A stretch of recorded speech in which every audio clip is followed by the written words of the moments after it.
Did you know that you don't have to live with diabetes forever? With some science-backed strategies, you can get your blood sugar under control. Let's dive in and get started on some of these tips. My name is Danelle, and I have a passion for researching health and nutrition topics. On this channel, we strive to be older, better. According to the American Diabetes Federation, spending on diabetes-related health issues increased from 2007, an expenditure of about $2.5 billion, and to 2021, just 15 years later, to $9.5 billion. So you are not alone. This is a problem that's affecting about 1 in 10 of every Americans, and it's increasingly affecting younger people too, teens and children. So let's dive into some of the strategies you can use to get this under control and to feel better. One of the most effective ways to get your diabetes under control is fat loss. And you can do that by quite a few different ways, not just starving yourself or counting calories. Counting calories can work great, but a lot of people have tried that and it's difficult. It's a pain in the neck. I've done it. I lost 20 pounds that way, but I got tired of counting calories pretty quickly. Everyone's heard of Ozempic, I think. Ozempic increases the amount of insulin produced by your body, so that can help damp down your blood sugar. It also reduces the amount of glucose that's produced by your liver, and that's a good thing when you have high blood sugars. Don't want too much of that. It also slows down the digestion of your food, so it'll reduce people's appetite. It does have some side effects. I know a guy who's had some problems with nausea on Ozempic, but talk to your doctor about getting a prescription if that sounds like an interesting path you can take. One really simple tip that I found for losing weight is to try intermittent fasting.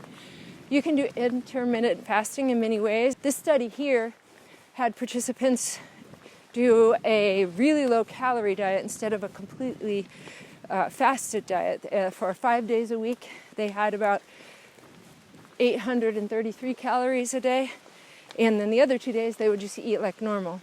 Intermittent fasting can be done in several different ways.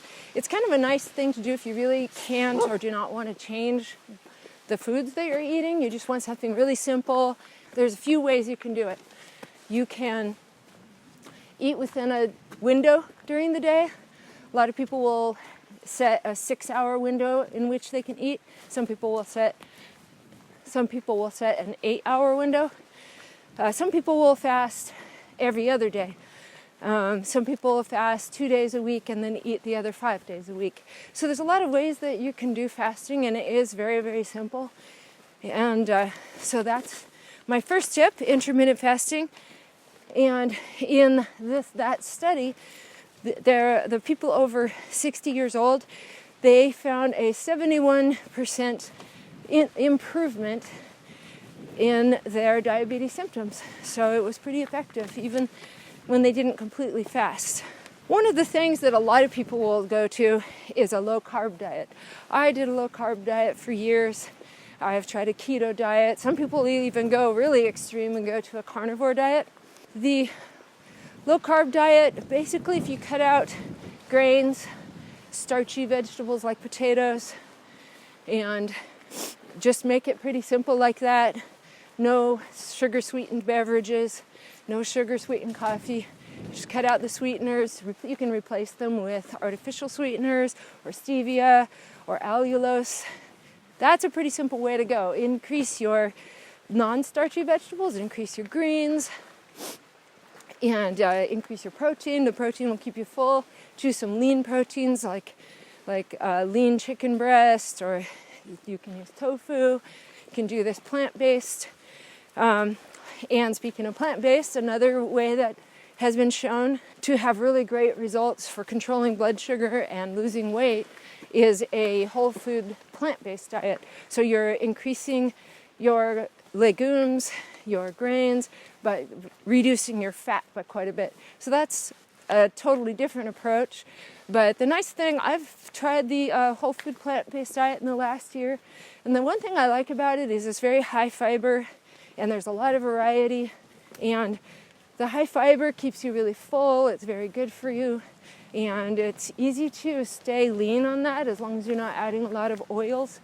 And so that also has been shown. I'll show this study. Actually, it was a review up here that talks about the efficacy of the plant-based diet for people with diabetes.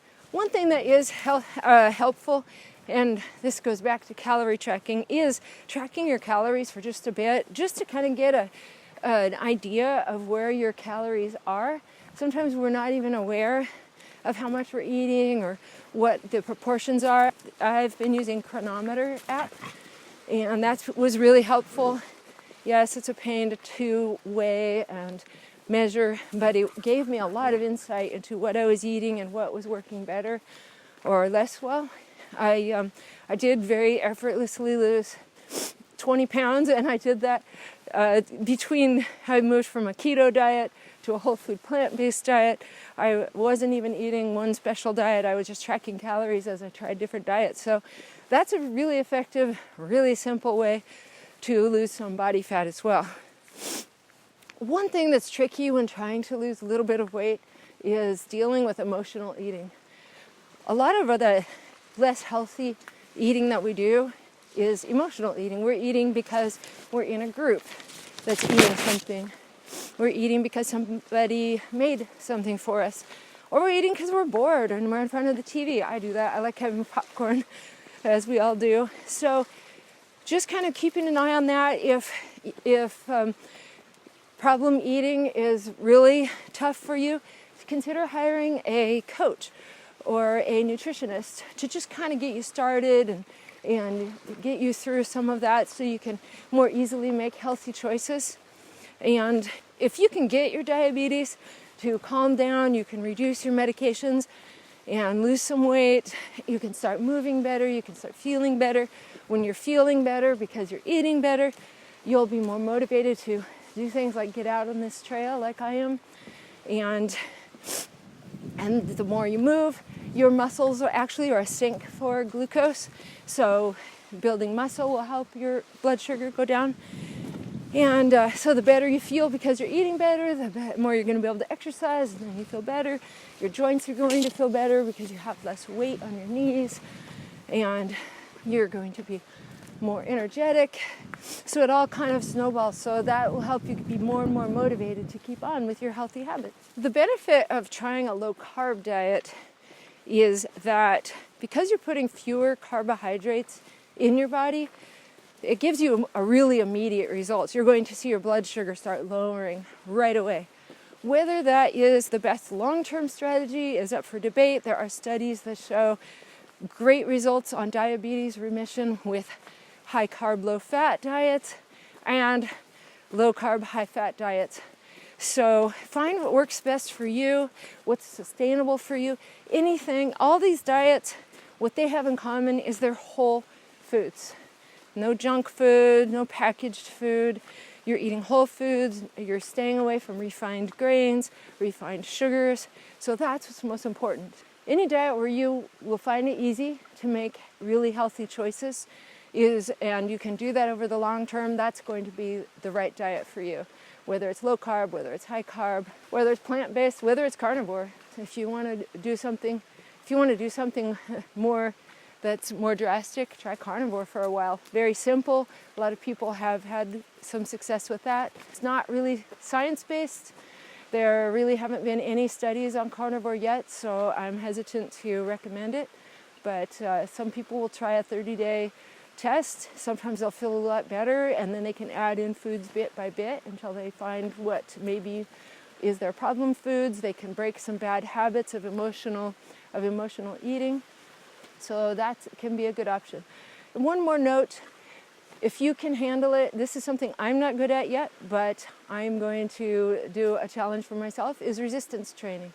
If you just start with a little bit of, you do body weight, you can actually lift weights. My dogs are being crazy.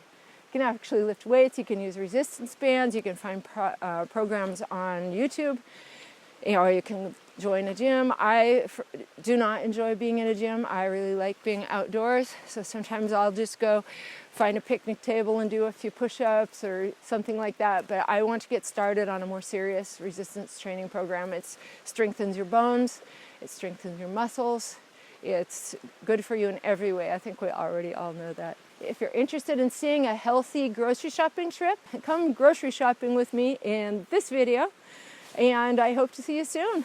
Take care.